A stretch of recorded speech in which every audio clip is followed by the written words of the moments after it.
कृष्णाय वासुदेवाय हरे परमात्मने प्रणता कलेशनाशाय गोविंदाय नमो नमः।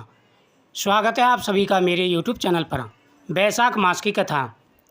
व्याघ्र कहने लगा कि हे महात्मन, भगवान विष्णु कैसे हैं, उनको कैसे जाना जा सकता है और वैशाख धर्म क्या है जिससे भगवान प्रसन्न होते हैं।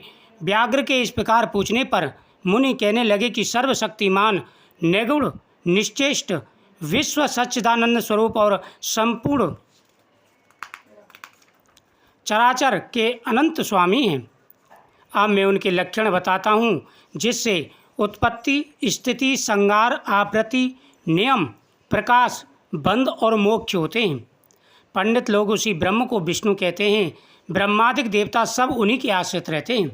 हे व्याघ्र, अब तुम भगवान विष्णु के महत्व को सुनो। भगवान विष्णु के मैं ऐसे लक्षण बताता हूँ जिससे आप उनकी प्रभुता को जान सकते हैं। इतनी कथा सुनकर व्याघ्र कहने लगा कि हे ऋषि, प्राण सर्वश्रेष्ठ क्यों माने जाते हैं? हे ऋषिवर, प्राणों को सर्वश्रेष्ठ क्यों माना जाता है? यह बात मेरी समझ में नहीं आई। तब शंख कहने लगे कि हे व्याघ्र, प्राचीन समय में नारायण भगवान कमल योनि में ब्रह्मादि देवताओं की रचना करके कहने लगे कि मैं ब्रह्मा को तुम्हारा राजा बनाऊंगा और जो कोई तुम में सर्वश्रेष्ठ हो उसी को तुम युवराज बनाओ। जब देवताओं ने यह बात सुनी तो आपस में युवराज बनाने के लिए सब विवाद करने लगे और जब कुछ निर्णय न हुआ तो फिर भगवान से जाकर के कहने लगे कि भगवान, हमको तो कोई भी सर्वश्रेष्ठ दिखाई नहीं देता, इसका तो आप ही निर्णय करिए। भगवान ने हंस कर के कहा, मेरे विराट स्वरूप में से जिसके निकलने से शरीर गिर पड़े और फिर प्रवेश करने से शरीर खड़ा हो जाए, वही सर्वश्रेष्ठ है।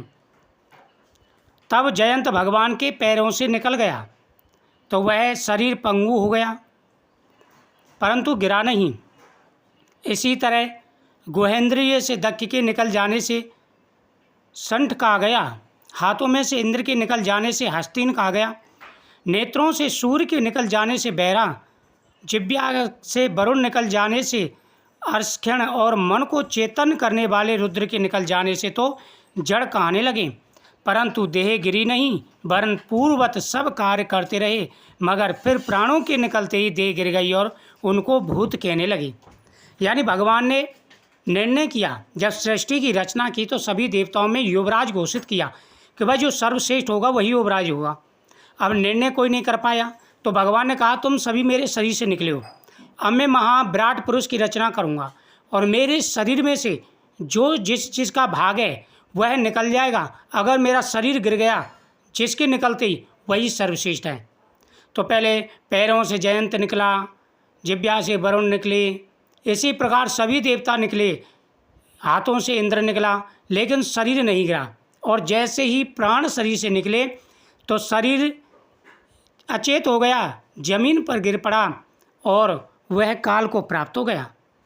तो बिना प्राण के शरीर का कोई अस्तित्व नहीं है। इस प्रकार प्राण के निकल जाने से शरीर गिर पड़ा। सभी के निकल जाने पर शरीर का कुछ भी भाग नहीं अचेत हुआ, लेकिन प्राण के निकलते ही परंतु देह गिरी नहीं वरन पूर्ववत सब कार्य करती रही, मगर जैसे ही प्राण निकलते हैं देह गिर जाती है। तब सब देवता आपस में विस्मय करके कहने लगे कि हम में से जो इस देह को उठाने में समर्थ होगा वही सर्वश्रेष्ठ एवं युवराज होगा। सबसे प्रथम जयंत ने पैरों में प्रवेश किया तो पंगुपन को हट गया परंतु शरीर नहीं उठा। अब जैसे जैसे सभी देवता शरीर से निकले और जब तक देह प्राण शरीर में रहे तो शरीर नहीं गिरा और प्राणों के निकलते ही शरीर गिर गया। अब सब देवताओं ने निर्णय किया कि अब अपने अपने स्थान पर सभी देवता प्रवेश करेंगे और जिसके प्रवेश करते ही शरीर उठ जाएगा वही युवराज रहेगा। तो सभी देवता प्रवेश करने लगे। सबसे पहले जयंत ने प्रवेश किया पैरों में, पैर हिलने लगे, पंगुपन हट गया परंतु शरीर नहीं उठा। दक्ष प्रवेश किया, इंद्रों ने हाथों में प्रवेश किया, सूर्य ने नेत्रों में प्रवेश किया, अग्नि वाणी द्वारा, रुद्र मन के द्वारा प्रविष्ट होने पर भी देह नहीं उठी। सबसे अंतिम प्राणों के प्रविष्ट होते ही शरीर उठकर खड़ा हो गया। जिस प्रकार प्राणों के निकलते ही शरीर गिर गया था उसी प्रकार जैसे ही प्राणों ने शरीर में प्रवेश किया और शरीर उठ करके खड़ा हो गया। इसी कारण प्राण सर्वश्रेष्ठ और युवराज बनाया गया। तब वो प्राण के सम्मान के लिए सब सामवेद का गान करने लगे। इसलिए स्थावर और जंगात्मक के लिए यह सृष्टि प्राणात्मक है। प्राण ही जगतपति है। प्राण बिना जगत सब शून्य है। प्राण के बिना शरीर बेकार है। व्याघ्र कहने लगा कि हे ब्राह्मण, परमात्मा ने यह करोड़ों जीव उत्पन्न किए। इनके भिन्न भिन्न कर्म, अनेकों सनातन मार्ग हैं और इनके स्वभाव एक से क्यों नहीं है, यह सब मेरी जानने की इच्छा है। शंख मुनि कहने लगे कि सतगुणी, रजोगुणी और तमोगुणी 3 प्रकार के मनुष्य होते हैं। हे व्याघ्र, 3 स्वभाव होते हैं, 3 गुण होते हैं, 3 प्रकार के मनुष्य होते हैं, सतगुणी, रजोगुणी और तमोगुणी, और सबके स्वभाव अलग अलग होते हैं। इन गुणों की विषमता, न्यूनता, अधिकता से मनुष्य वैसे ही कर्म करता है। सतगुणी होगा तो वो सतगुणी कर्म करेगा, अच्छे कर्म करेगा। रजोगुणी होगा वो अच्छे कर्म करेगा, और तामसी होगा वो अच्छे कर्म नहीं, हमेशा पाप में ही लगा रहेगा। उन्हीं के फल भोगने से मनुष्य कभी दुखों को और कभी सुखों को प्राप्त करता है। प्रगति के जीव इन्हीं गुणों से बंधे हुए हैं। गुण कर्म के अनुसार कर्म का नाश और फल होता है। तमोगुणी पुरुष सदैव निष्ठुर, निर्दयी और सबसे द्वेष रखने के कारण सदा दुखी रहते हैं। राक्षसों से लेकर पिशाचों तक सब तमोगुणी में आते हैं। रजोगुणियों की बुद्धि पाप और पुण्य मिली हुई होती है, यानी वो मिक्स होते हैं। और सतगुणी जो होते हैं वो हमेशा पाप से दूर रहते हैं। वो हमेशा भगवान की भक्ति में लगे रहते हैं, अच्छे कर्म करते हैं, कभी किसी को दुख नहीं देते, दूसरों के दुख को देख कर के खुद दुखी हो जाते हैं। ये सतगुणी मनुष्यों की पहचान होती है। इस कारण स्वर्ग और नरक दोनों में जाते हैं तथा सुख व दुख दोनों ही भोगते हैं, और यह मंदभोगी सदैव संसार में जन्म लेते हैं। सतगुणी धर्मात्मा, दया वाले, पराई निंदा न करने वाले, श्रद्धावान होते हैं। यह सतगुणी व्रति वाले महातेजस्वी, पाप रहित, ऊपर के लोकों को जाते हैं।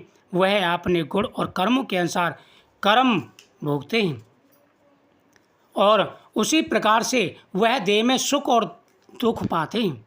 हे व्याघ्र, व्यक्ति जैसा कर्म करता है उसी प्रकार से सुखी रहता है, दुखी रहता है। उसी प्रकार से आदि व्याधियाँ उसके शरीर में प्रवेश करती हैं, और अपने कर्मों को पूरा होने के बाद ही उनकी मृत्यु होती है। और जब वो मृत्यु के बाद जाते हैं तो कर्मों के हिसाब से नरक और स्वर्ग में जाते हैं। व्यक्ति जैसा कर्म करता है, भगवान स्वतंत्र होते हैं कर्म करने के लिए, कि व्यक्ति कर्म करने के लिए स्वतंत्र है, लेकिन उसी प्रकार से भगवान दंड देते हैं, वो उसमें दया नहीं दिखाते।